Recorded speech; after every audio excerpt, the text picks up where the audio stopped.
오늘 함께 은혜를 나누고자 하는 말씀은 구약 성경 요나서 3장 1절부터 10절까지 말씀입니다. 구약 성경 1288페이지 니느웨 백성의 회개에 대한 내용입니다. 한 절씩 교독을 하겠습니다. 여호와의 말씀이 두 번째로 요나에게 임하니라. 이르시되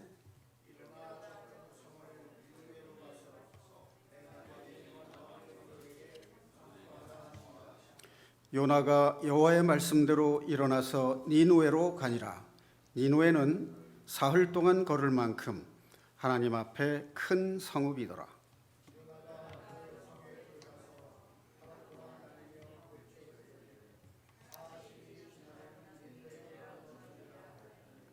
니느웨 사람들이 하나님을 믿고 금식을 선포하고 높고 낮은 자를 막론하고 굵은 베옷을 입은지라.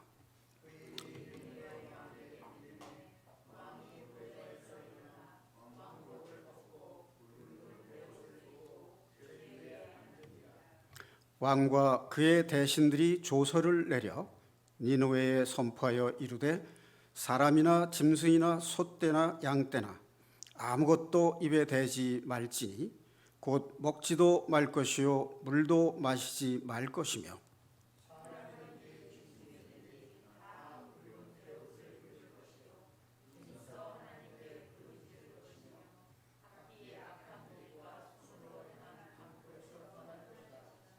하나님이 뜻을 돌이키시고 그 진노를 그치사 우리가 멸망하지 않게 하시리라. 그렇지 않을 줄을 누가 알겠느냐 한지라. 하나님이 그들이 행한 것 곧 그 악한 길에서 돌이켜 떠난 것을 보시고 하나님이 뜻을 돌이키사 그들에게 내리리라고 말씀하신 재앙을 내리지 아니하시니라. 아멘. 자, 이 구약 성경 요나서에 보면 하나님께서 선지자 요나를 불러서 당시 아수르의 수도인 니느웨 성의 멸망을 예고하면서 회개하라고 선포하는 말씀입니다. 오늘날 현실과 비추어서 본다면 이스라엘 밖의 이방인들에게 멸망을 경고했다라고 하는 것으로 볼 수 있습니다. 즉 이방인 사회에 대해서도 하나님께서 멸망을 예고하고 돌이켜서 회개하고 하나님께 돌아오면 그 재앙을 그치고 멸망하시고자 한 뜻을 돌이키셨다라고 하는 내용입니다. 이 앞의 내용을 보면 요나가 이스라엘이 아닌 이방인에게 이 복음을 선포하라는 이 말씀을 거역하고 다시스, 즉 오늘날의 스페인이라는 곳으로 배를 타고 피신을 하다가 풍랑을 만나서 결국 자신 때문에 그렇다라고 하는 고백을 하고 자기를 바닷물에 던지라고 해서 바다에 던졌는데 물고기가 와서 삼켰다고 되어 있습니다. 그것은 신약 성경에 보면 예수님께서 고래라고 이렇게 말씀을 해주신 부분이 있습니다. 그런데 그 3일 후에 토해내서 살아났다는 그 이야기가 앞의 내용입니다. 그리고 뒤의 내용은 멸망할 것이라고 하는 선포를 한 뒤에 역시 이방인에게 자기가 그런 일을 하는 것이 못마땅해서 하나님께 불평하는 내용으로 되어 있습니다. 자, 그런데 3장은 핵심이 아수르의 수도인 니느웨 백성들에게 회개를 촉구했는데 상식적으로 볼 때 이방인들이 하나님의 말씀을 듣고 왕을 비롯해서 지도자들 그리고 온 백성이 금식을 하면서 회개했다라고 하는 이 내용은 쉽게 상상해 볼 수 있는 일은 아닙니다만은 이것을 기록한 이유는 이방인 세계에도 하나님이 멸망을 선포했을 때 하나님의 거룩하신 이름을 알고 돌이켜 회개하고 하나님께 돌아올 때 하나님께서 진노를 그치시고 멸망시키지 않는다는 이 기록은 오늘날 전 세계적인 역사에도 그대로 적용될 수 있는 말씀이라고 생각이 되고, 더더군다나 우리나라의 현실에 있어서도 정확하게 일치되는 그런 부분이 있다고 생각합니다.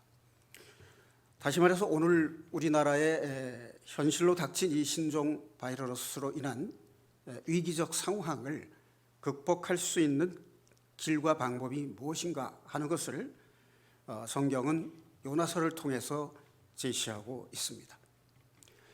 예수님께서 바리새인들의 질문을 받을 때에도 역시 요나의 표적밖에는 너희에게 보여줄 것이 없다라고 하는 말씀으로 바리새인들을 책망하시는 대목이 나옵니다.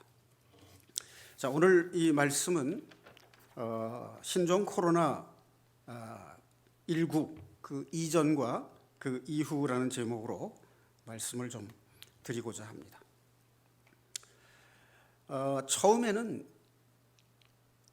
대수롭지 않게 여겼던 이것이 전 세계적으로 모든 나라에 이 신종 바이러스가 두려움과 공포를 가져다 줄 만큼 확산이 됐습니다. 그래서 WHO 세계보건기구에서는 팬데믹이라고 하는 선포를 했습니다. 이 팬데믹이라는 말은 전 세계적인 전염병이라는 뜻으로 이해가 됩니다. 자, 그런데 이런 현상을 놓고 많은 사람들이 이런 의문을 가지기도 합니다. 이러한 전에 없던 전염병이 확산되는 이것이 정말로 하나님의 징벌이냐 아니냐, 이런 의문을 가지는 사람들이 꽤 있습니다. 자, 그런데 성경은 단적으로 말해서 이것은 하나님의 징벌이라고 하는 것을 명시하고 있습니다. 자, 그런데 중국에 나가 있는 한국인 선교사들 중에 이런 보고를 한 것을 제가 읽어봤습니다. 지금 이 중국 우한에서 번진 이 코로나 바이러스가 중국 정부가 기독교를 박해하기 때문에 일어난 하나님의 진노냐 아니냐, 이 문제에 대해서 그렇다라고 하는 사람들도 있고 그렇지 않다라고 하는 사람들도 있는데, 한국인 선교사들 중에 지금은 그런 것을 논할 때가 아니라 협력해서 이 질병을 빨리 완벽하게 퇴치하고 방역을 하는 일에 협력하는 것이 중요하다, 이렇게 아주 인도주의적인 차원에서 이야기를 하는 사람들이 있습니다. 자, 그런데 성경 민수기 14장 11절 12절 말씀을 한번 찾아보겠습니다. 성경 민수기 14장 11절 12절 말씀입니다. 여기 보면 이스라엘 백성들이 모세 인도로 애굽을 탈출해서 광야로 인도되었을 때 그들이 하나님과 모세에게 대해서 불평불만을 했습니다. 구약성경 218페이지 민수기 14장 11절 12절 말씀을 잠깐 보겠습니다.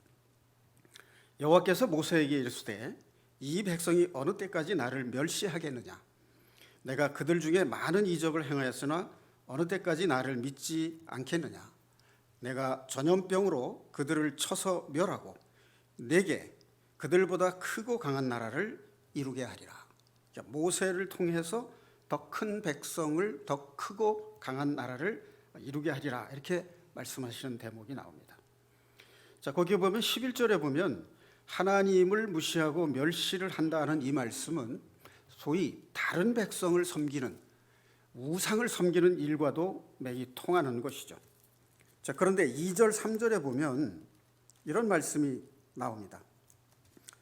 어떻게 이스라엘 백성들이 원망을 하느냐 하면 이스라엘 자손이 다 모세와 아론을 원망하며 온 회중이 그들에게 이르되 우리가 애굽 땅에서 죽었거나 이 광야에서 죽었으면 좋았을 것을 어찌하여 여호와가 우리를 그 땅으로 인도하여 칼에 쓰러지게 하려 하는가.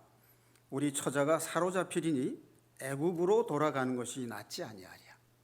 애굽은 세상을 상징하는 것이고 하나님이 친백성을 삼아서 인도해 내셨는데 다시 세상으로 돌아가고자 하는 이런 마음을 가지고 인도자인 모세에게 불평과 원망을 했을 때 하나님이 전염병으로 그들을 치시겠다라고 하는 이 내용이 나옵니다. 자, 그다음에 구약 성경 사사기에 보면 이스라엘 백성들이 가나안 땅에 들어가서도 그 가나안 이방 민족의 우상을 숭배하는 그런 우를 범하게 되고 반복적으로 되풀이하게 됩니다. 그래서 그때마다 하나님께서는 그들을 징벌하시고 때로는 질병을 주셨습니다.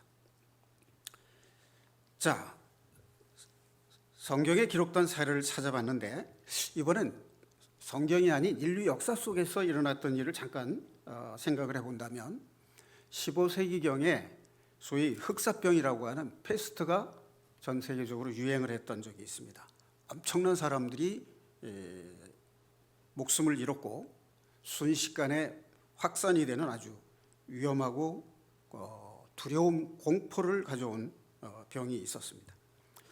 또 천연두가 미국 사회 인디언들에게도 그 천연두가 전염이 되므로 미국에서 인디언들이 이제 종족이 소멸되는 그런 역사가 있었고 또 스페인이 남미를 지배하고 침략할 때도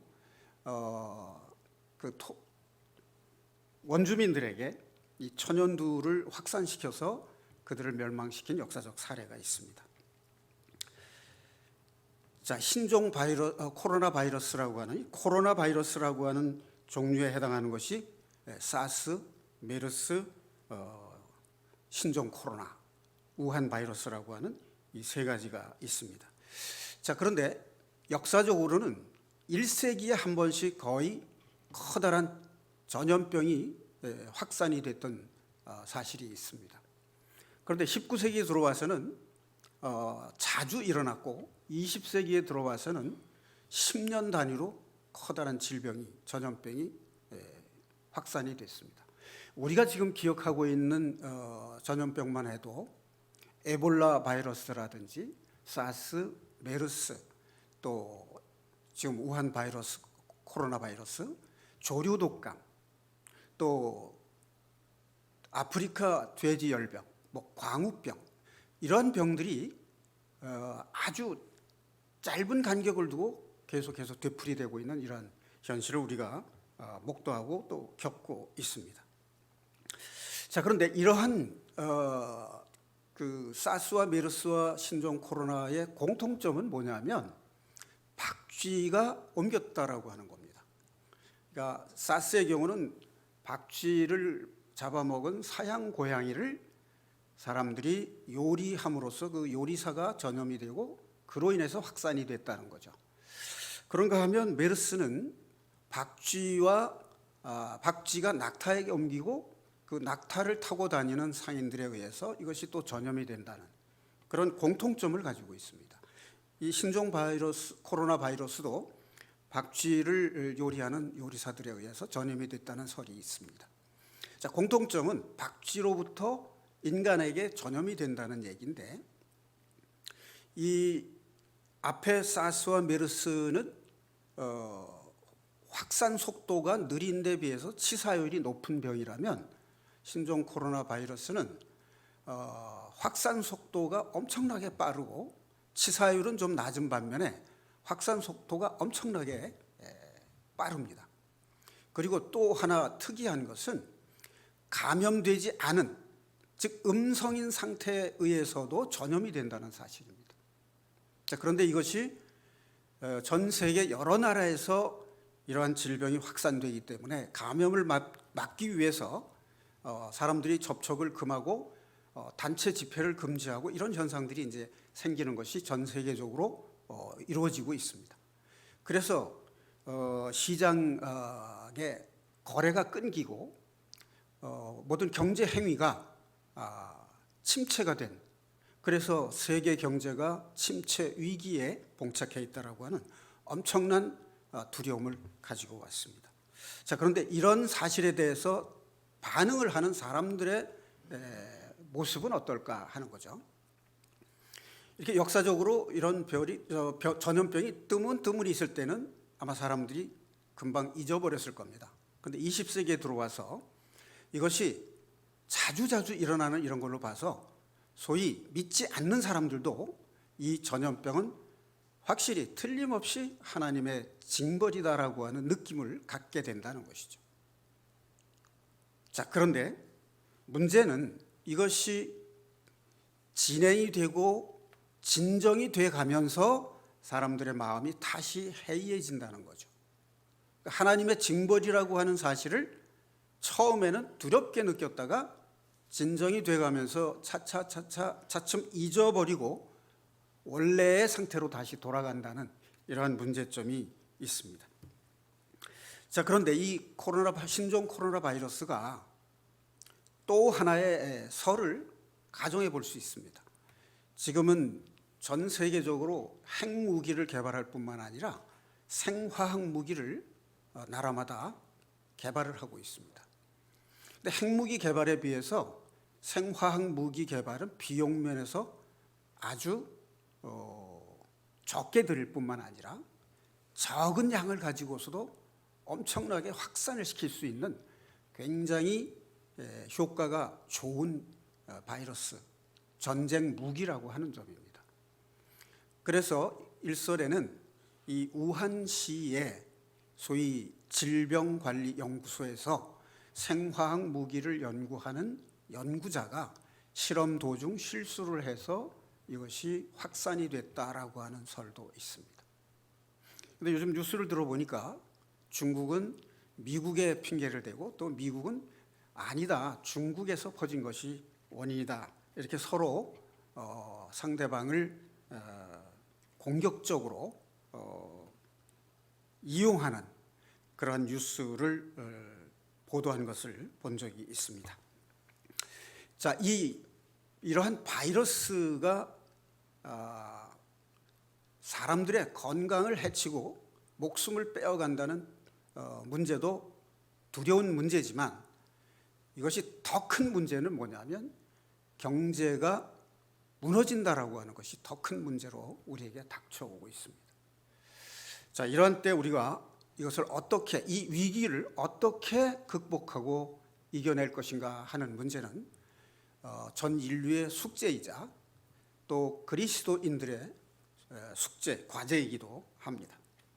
자, 그런가 하면 또 한 가지 위험한, 우리가 성경과 관련해서 우리 신앙과 관련해서 위험하다라고 하는 것을 또 생각해 보지 않을 수가 없습니다.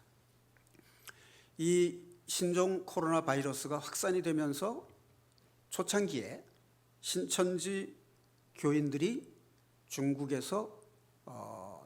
신천지 교회에 갔다가 귀국하면서 이것이 확산이 됐다라고 하는 그러한 뉴스 보도와 함께 대대적인 신천지 교인들에 대한 검진이 이루어졌던 것을 우리가 알고 있습니다.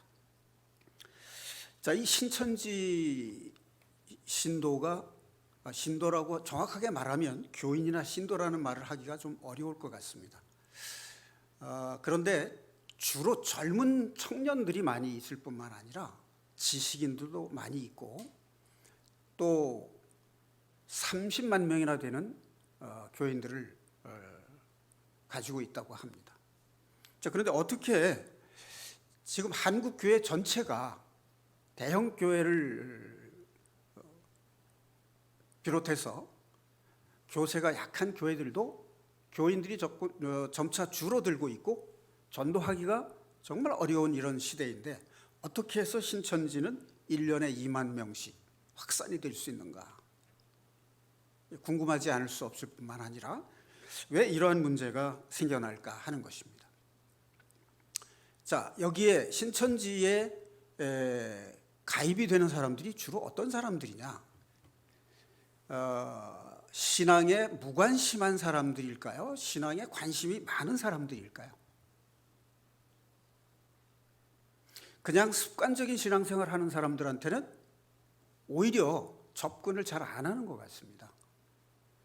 열심히 신앙생활을 해보려고 하는 사람, 그 중에 기존 교회에 대해서 실망을 느끼거나 불평을 하거나 또 피해를 입은 사람들, 그런 사람들에게 접근을 해서 처음에는 동호회 모임처럼 취미 생활로 이렇게 함께 모이는 것처럼 시작을 해서 이제 어느 정도 시간이 흐르고 신뢰 관계가 생기면 비밀 성경 공부를 하게 되고, 거기에선 주로 일반 교회에서 분명하고 확실하게 잘 가르치지 않는 약점을 이용해서 창세기와 요한계시록, 이 요한계시록은 이루어진 역사가 아니고 앞으로 있을 미래 예언이기 때문에 일반 교회에서 평소 주일 설교에서 잘 다루지 않는 부분입니다. 이 부분을 집중적으로 다루면서 성경을 정말 잘 가르친다라고 하는 그런 인식을 심어주는 거죠. 그렇게 해서 그들을 끌어들여서 우리들만이 계시록에 나오는 14만 4천 명 안에 들어야 된다. 그래서 전도를 아주 대대적으로 확산시키고 전도를 많이 해야만 12지파 안에 들 수 있다. 그래서 천국에 갈 수 있다. 이런 내용을 교육을 함으로써, 강조함으로써 많은 사람들을 끌어들인다는 것이죠. 그런데 일단 거기에 들어가면 가족들과의 관계를 비밀리에 붙일 뿐만 아니라 신앙이 같지 않은 사람은 부부간에도 이혼하는 게 낫다라든가, 또는 가정 파탄에 대한 책임을 지지 않는다든가, 이러한 기존 가치관을 허물어 버리는 그런 문제점을 낳고 있다는 거죠. 바로 이것이 영적인 코로나 바이러스와 같다, 이렇게 비유를 해볼 수 있을 것 같습니다. 자, 그런가 하면 우리 사회에 또 하나의 문제가 있습니다. 남미 천주교에서 중심이 되어서 확산이 되고 있는 해방신학. 요즘은 우리나라 신학대학에서도 이 교수님들이 해방신학을 가르치는 사람들이 많이 있습니다. 그런데 이 해방신학이라는 것은 사회 구원을 중심으로 합니다. 그러니까 개인이 영적으로 구원을 받아서 하나님 나라 백성으로 주님이 재림해서 직접 통치하시는 그 나라의 하나님의 백성이 되는 것을 가르치는 게 아니라 이 사회를 구원해야 된다. 그래서 약자를 위한다는 명분하에 사회 구원 운동을 전개하고 있습니다. 그래서 기존 사회에 불만을 품고 있는 사람, 사회에서 소외되거나 상처를 받은 사람, 이런 젊은 사람들이 이상적인 사회를 꿈꾸는, 특히 이상적 사회를 꿈꾸는 그런 사람들에게 이 해방신학이 접근을 하게 되면 이 사람들이 사회주의, 네오막시즘, 즉 신사회주의, 공산주의 이념에 물들기 쉽다는 것입니다.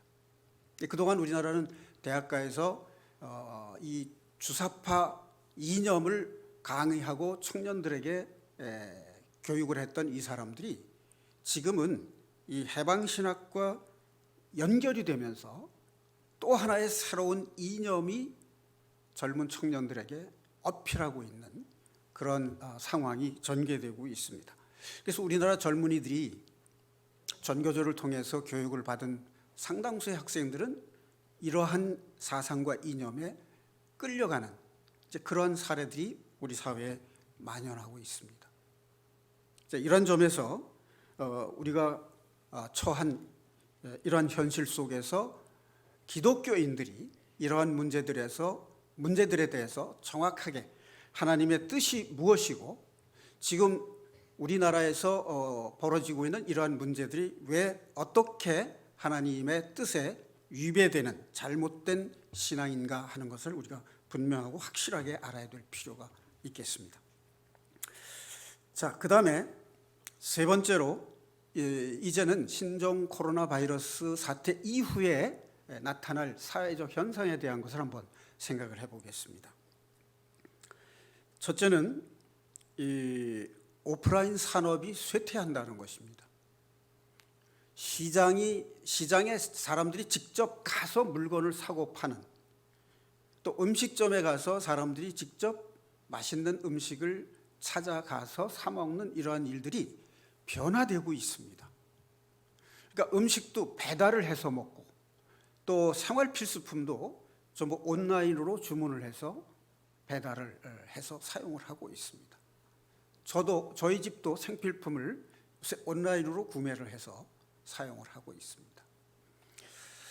자, 이것이 어떤 의미를 가져오느냐면, 오프라인 경제, 즉 대면해서 이루어지는 경제 활동, 구매 행위는 사라진다라고 하는 것입니다. 그래서 배달업체, 택배 산업만 발달을 하고, 요즘 배달업체 중에 하나인 배달민족이라고 하는 그 배송업체가 있어요. 그게 독일의 그 배송업체가 한국의 이 배달의 민족 요기요라고도 합니다. 4조 8천억 원에 이것을 매수를 했어요. 그래서 독일과 한국의 그 배달업체가 합작을 해서 아시아 전역의 배송 산업을 확산시킨다라고 하는 그런 합작 설립 회사를 만든다고 합니다. 사실 이 배달의 민족이라고 하는 택배 업체는 그렇게 뭐 설비 비용이 많이 들었다거나 또는 인적 자원이 많이 있다거나 4조 8천억 원어치나 가는 가치의 회사가 아닙니다. 그럼에도 불구하고 이 소위 체인, 배달 업체인 이 가능성을 보고 엄청난 막대한 자금을 주고 인수를 한 겁니다. 쿠팡이라든지 11번가, 요즘 애터미에서도 아자몰이 이제 생겼죠. 그래서 누구든지 회원 가입을 하면 온라인으로 구매할 수 있는 이런 형태의 구매 행위, 경제 행위가 앞으로는 더 활성화되고 주류를 이룰 것으로 보입니다.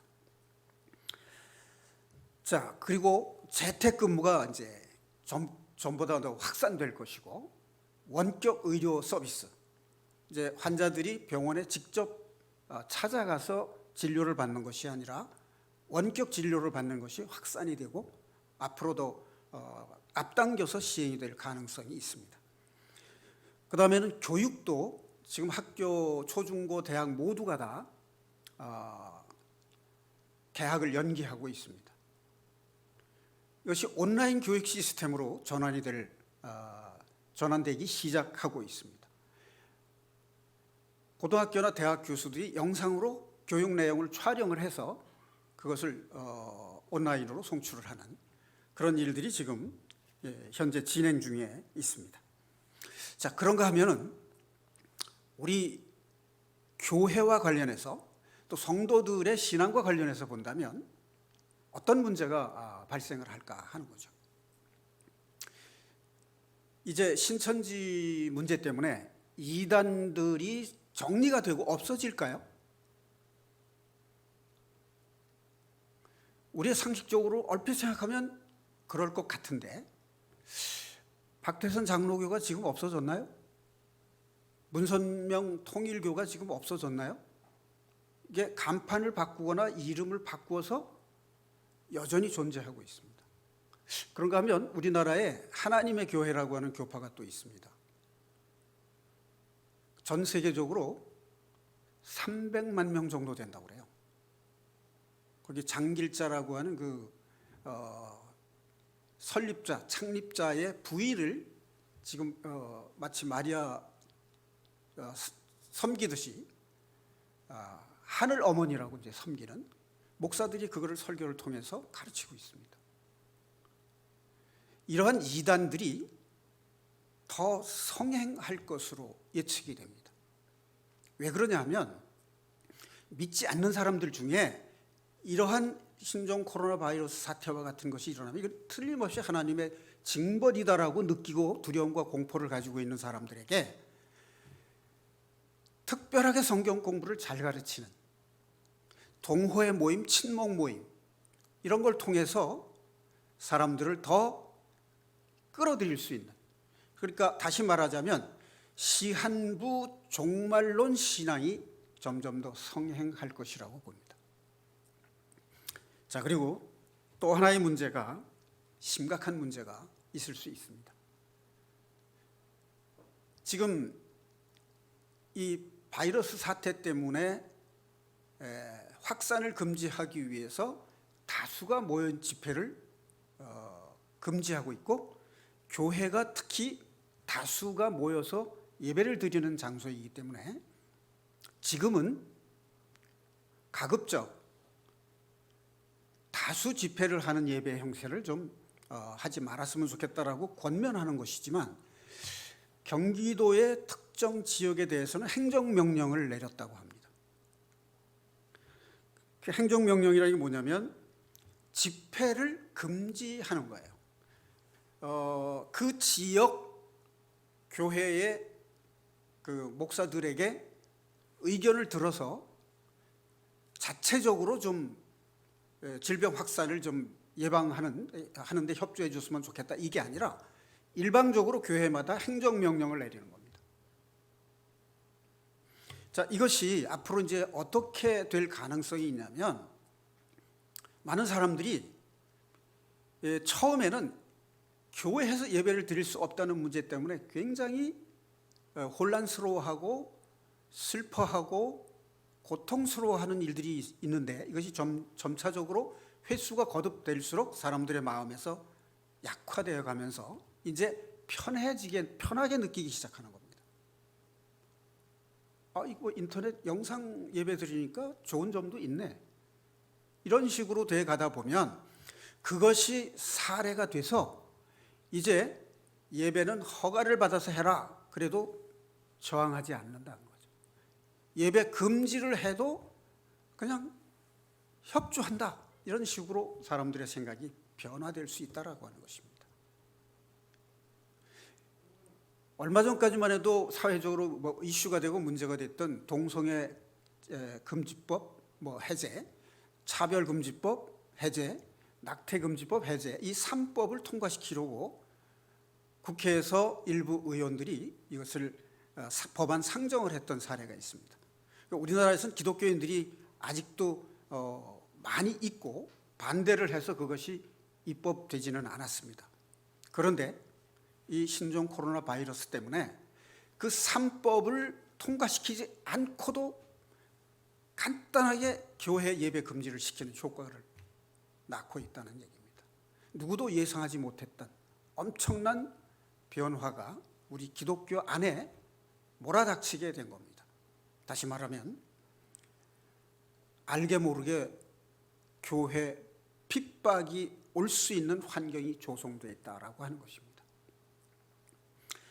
자, 이제 마지막으로 좀 전에 읽은 본문 말씀처럼 우리 국가와 국민, 그리고 교회와 교인들이 지도자로부터 모든 국민에 이르기까지 금식으로 우리의 잘못된 가치관, 세상적 가치를 추구하고 하나님을 잊어버리고 하나님을 떠나서 세상적 가치관을 추구하다 보니까 이렇게 병들고 영적 바이러스에 걸린 병든 신앙의 이 상태를 어떻게 할 것인가. 2차 세계대전 중 벨기에의 덩케르크라고 하는 지역에 영국군 27만 명이 고립이 돼서 독일군의 기습에 노출된 상황이 있었어요. 그때 영국의 조지 6세라는 왕이 대국민 연설을 통해서 모든 국민들이 금식으로 기도할 것을 선포했어요. 그래서 온 국민들이 기도를 했는데 그 기도의 응답이 이루어져서 그들을 안전하게 영국으로 이송하게 됐습니다. 만약 이 일이 없었다면 영국과 프랑스는 물론이고 유럽 전역이 히틀러의 나치에 의해서 정복당할 위기에 있었습니다. 그 국민적 각성과 국가 기도의 날을 통해서 하나님께서는 연합군의 승리를 준비하고 계셨던 것입니다. 그런가 하면 3월 15일, 그러니까 3월 6일에 미국의 트럼프 대통령이 3월 15일 날 미국 전 국가, 전 국민이 기도하는 날로 선포를 했어요. 미국은 아직도 기독교 국가라고 하는 인식이 강하기 때문에 대통령에 의해서 이런 국가 기도의 선포의 날이 가능한 것 같습니다. 우리나라는 정부 차원에서 하지 못하더라도 기독교 전체만이라도 국가를 위한 기도의 날을 정해서 온 국민이 하나님 앞에 돌이켜 회개하고 하나님의 뜻을 우리 삶에 실현하는 그러한 기독교 신앙인들의 각성과 회개의 기도가 있어야 되리라고 하는 간절한 마음이 듭니다. 우리가 의지할 곳은 오직 하나님 한 분뿐입니다. 그동안 카톡을 통해서 시편 91편의 내용을 여러모로 여러 사람들이 올려서 아마 여러분들이 보셨을 줄 압니다. 시편 91편을 한번 잠깐 확인을 해보도록 하겠습니다. 구약성경 870페이지입니다. 지존자의 은밀한 곳에 거주하며 전능자의 그늘 아래 사는 자여, 나는 여호와를 향하여 말하기를 그는 나의 피난처요 나의 요새요 내가 의뢰하는 하나님이라 하리니, 이는 그가 너를 새 사냥꾼의 올무에서와 심한 전염병에서 건지실 것임이로다. 자, 6절, 어두울 때 퍼지는 전염병과 밝을 때 닥쳐오는 재앙을 두려워하지 아니하리로다. 1000명이 내 왼쪽에서 10,000명이 내 오른쪽에서 엎드러지나 이 재앙이 내게 가까이 하지 못하리로다. 오직 너는 똑똑히 보리니 악인들의 보응을 내가 보리로다. 내가 말하기를 여호와는 나의 피난처시라 하고 지존자를 너의 거처로 삼았으므로 화가 내게 미치지 못하며 재앙이 내 장막에 가까이 오지 못하리니, 그가 너를 위하여 그의 천사들을 명령하사 내 모든 길에서 너를 지키게 하심이라. 이것은 하나님의 약속입니다. 자, 마지막 시대에 우리가 미혹되지 않고 끝까지 깨어서 주님의 재림을 맞이할 수 있는 그러한 믿음을 잃지 않아야 되겠습니다. 자, 구약 성경은 예수님이 초림하실 것을 예언한 것이 중심 주제입니다. 그런가 하면 신약 성경의 핵심 주제는 예수님이 재림할 것을 약속하신 겁니다. 자, 구약 성경은 조금 설명을 하자면 창조자이신 하나님이 구원자로서 초림하실 것을 예언한 겁니다. 하나님의 친백성을 삼은 이스라엘 백성들이 반복되는 죄악 속에서도 돌이키기만 하면 하나님의 자비와 은혜 안에서 구원자를 보내주시겠다는 약속을 하신 겁니다. 자, 신약 성경을 보면 예수님이 초림하신 데서 신약 성경이 시작이 됩니다. 그분이 회개하라, 천국이 가까워왔느니라, 하나님 나라가 가까이 왔다라고 선포를 하셨어요. 그리고 죄인들을 부르러 오셨다고 하고 그들의 병을 고쳐주셨습니다. 그리고 사복음서의 중간쯤 가보면 주님께서 죄인들의 죄를 위해서 십자가에 달려 죽으실 것을 3번에 걸쳐서 말씀을 하시는 대목이 나옵니다. 그리고 3일 만에 부활을 하셨고 승천하시면서 이와 같이 재림하실 것을 말씀하셨습니다. 자, 우리가 이렇게 혼란한 사회 속에서도 미혹되지 않을 수 있는 길은 무엇인가 하는 거죠. 첫 번째는 자신이 죄인임을 고백하고 회개를 통해서 항상 하나님 안에 거하는 것입니다. 두 번째는 세상적 가치를 추구하는 마음을 내려놓아야 됩니다. 세상적 가치를 추구하지 말라는 것이 아니라 그것이 하나님을 경외하는 마음보다 더 우세해서는 안 된다는 것을 말씀하는 겁니다. 자, 그다음에 마태복음 24장에 예수님께서 깨어있으라라고 하신 그 권고의 말씀처럼 우리가 깨어있으려면 어떻게 해야 될까? 깨어있어라 하는 그 말은 세상과 구별되라 하는 말씀으로 압축할 수 있습니다. 출애굽기의 핵심 내용을 요약한다면 19장 5절에 나오는 거룩한 백성입니다. 구원하신 하나님의 백성이 세상과 구별돼서 하나님 나라 백성이 될 수 있도록 거룩한 백성이 되라 하는 것입니다. 이 거룩한 백성이 되기 위해서는 세상에 속해 있지 않아야 된다라고 하는 것입니다. 그러기 위해서 우리는 번영신학에 의한 그런 잘못된 거짓 선지자들의 가르침을 정확히 알고 오직 하나님의 복음의 도에, 진리의 도에 집중해야 되리라고 생각을 합니다. 많은 사람들이 구원을 강조하는데 구원받은 이후의 삶에 대해서도 우리가 강조하지 않을 수 없습니다. 구원이 1차적 목표라면 궁극적 목표는 하나님을 예배하고 하나님께 영광을 돌리는 일입니다. 우리가 하나님께 영광을 돌리려면 우리의 신앙이 성화를 통해서 성장되지 않으면 안 됩니다. 성화라는 말은 내 노력에 의한 인격 수양이 아니라 나는 죽고 예수로 사는 삶이 바로 성화의 삶입니다. 내가 죽는다는 것은 내가 죄인이라는 것을 고백할 때 죄에 대해서 주님과 함께 죽는 것입니다. 그것이 사탄의 지배를 벗어날 수 있고 해방될 수 있는 유일한 길이고 또 예수님이 내 인생의 주인 되는 그 삶을 사는 것, 그것이 세상의 여러 가지 혼돈된 사상에 거짓 선지자들의 말에 미혹되지 않고 이 마지막 시대에 깨어있는 믿음, 들림받는 믿음을 가질 수 있는 유일한 길은 내가 죽고 예수로 사는 삶을 살지 않으면 안 된다고 하는 것입니다. 사랑하는 성도 여러분, 주님께서 마지막으로 성도들에게 권면하신 말씀처럼